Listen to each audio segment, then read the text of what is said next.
उमा सहित शिवाय नमः।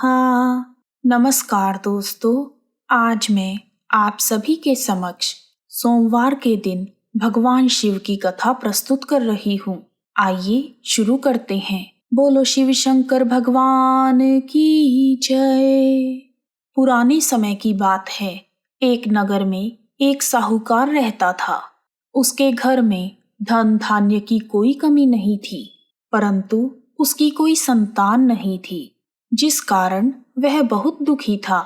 संतान प्राप्ति की इच्छा से वह हर सोमवार भगवान शिव का व्रत किया करता था और पूरी श्रद्धा के साथ शिव मंदिर में जाकर भगवान शिव और माँ पार्वती की पूजा करता था। उसकी भक्ति को देखकर माँ पार्वती प्रसन्न हो गई और भगवान शिव से उस साहूकार की इच्छा को पूरा करने का निवेदन करने लगी। पार्वती माँ की इच्छा को सुनकर भगवान शिव ने कहा, हे पार्वती, इस संसार में हर मनुष्य को उसके कर्मों के अनुसार फल मिलता है और जिसके भाग्य में जो होता है उसे भोगना ही पड़ता है। लेकिन पार्वती माता साहूकार की भक्ति का मान रखने के लिए उसकी मनोकामना पूर्ण करने की जिद करने लगी। तब माता पार्वती के आग्रह पर भगवान शिव ने साहूकार को पुत्र प्राप्ति का वरदान दिया, लेकिन साथ ही यह भी कहा कि उसके बालक की आयु केवल 12 वर्ष की होगी। जब भगवान शिव और माता पार्वती यह बातें कर रहे थे तो साहूकार उनकी बातों को सुन रहा था। उसे ना तो इस बात की खुशी थी और ना ही गम। वह पहले की तरह हर रोज नियम से भगवान शिव की पूजा करता रहा। कुछ समय बाद साहूकार की पत्नी ने एक पुत्र को जन्म दिया।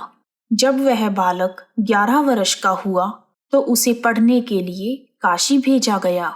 साहूकार ने अपने बेटे के मामा को बुलाकर उसे बहुत सारा धन दिया और कहा, तुम इसे काशी विद्या प्राप्त करने के लिए ले जाओ और रास्ते में जहाँ भी ठहरो वहां पर यज्ञ और हवन आदि करवाकर ब्राह्मणों को दक्षिणा देते हुए जाना। दोनों मामा भांजे इसी तरह यज्ञ करवाते और ब्राह्मणों को दान दक्षिणा देते हुए काशी की ओर चल पड़े। रास्ते में एक नगर आया जहां नगर के राजा की कन्या का विवाह था।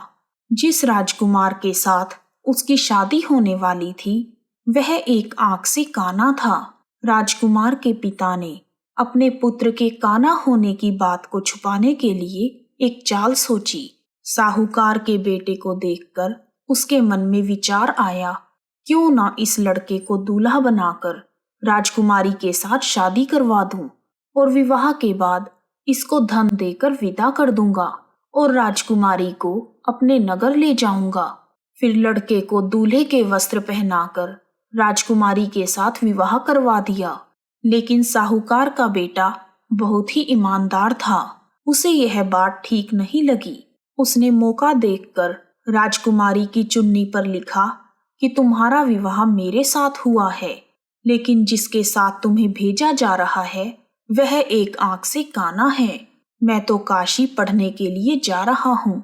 जब राजकुमारी ने चुन्नी पर लिखी हुई बातें पढ़ी तो उसने अपने माता पिता को यह सब बता दिया।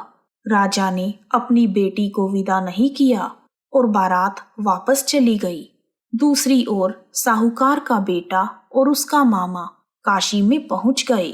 वहां जाकर उन्होंने यज्ञ किया। जिस दिन लड़का 12 साल का हुआ उसी दिन यज्ञ रखा गया। लड़के ने अपने मामा को कहा, मामा जी, मेरी तबीयत ठीक नहीं है। तब मामा ने कहा, कोई बात नहीं, तुम अंदर जाकर सो जाओ। भगवान शिव के वरदान के अनुसार कुछ ही क्षणों में उस बालक के प्राण निकल गए। अपने भांजे को मृत देखकर उसके मामा ने रोना पीटना शुरू कर दिया। संयोगवश उसी समय भगवान शिव और माता पार्वती उधर से जा रहे थे। पार्वती जी ने भगवान शिव से कहा, हे प्राणनाथ, मुझसे यह रुदन सहन नहीं हो रहा, आप इस व्यक्ति का कष्ट दूर कीजिए। तब भगवान शिव उस मृत बालक के पास पहुंचे और बोले, देवी, यह उसी साहूकार का पुत्र है जिसे मैंने 12 वर्ष की आयु का वरदान दिया था।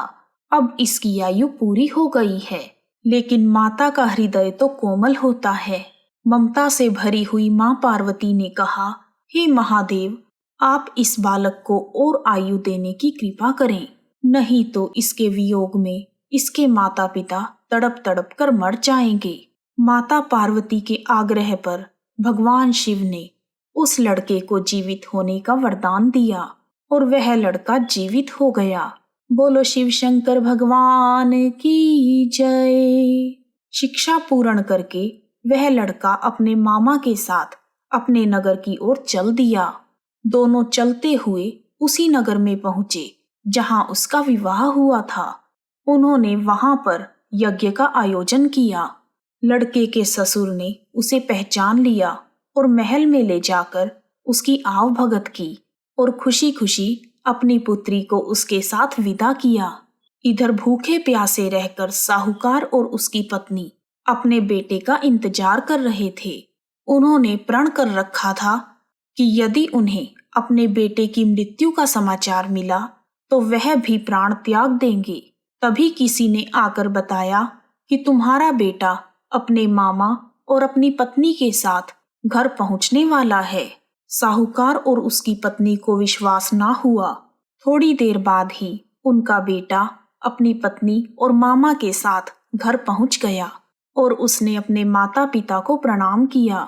साहूकार और उसकी पत्नी अपने बेटे को जीवित देखकर बहुत खुश हुए। उसी रात भगवान शिव ने साहूकार के सपने में आकर कहा, हे धनी, मैंने तेरे सोमवार का व्रत करने और व्रत कथा को सुनने से प्रसन्न होकर तेरे पुत्र को लंबी आयु प्रदान की है। हे शिव शंकर भगवान, जैसे आपने साहूकार और उसकी पत्नी के दुखों का निवारण किया, उसी प्रकार हम सब पर भी अपनी कृपा बनाए रखना। कहानी सुनने वालों का भी भला और सुनाने वालों का भी भला। इस प्रकार भगवान शिव की कथा पूर्ण हुई। बोलो शिव शंकर भगवान की जय। माता पार्वती की जय। यदि आपको वीडियो पसंद आया है तो कमेंट बॉक्स में ओम उमा सहित शिवाय नमः लिखना ना भूलें। आप सभी का हार्दिक धन्यवाद। ओम उमा सहित शिवाय नमः।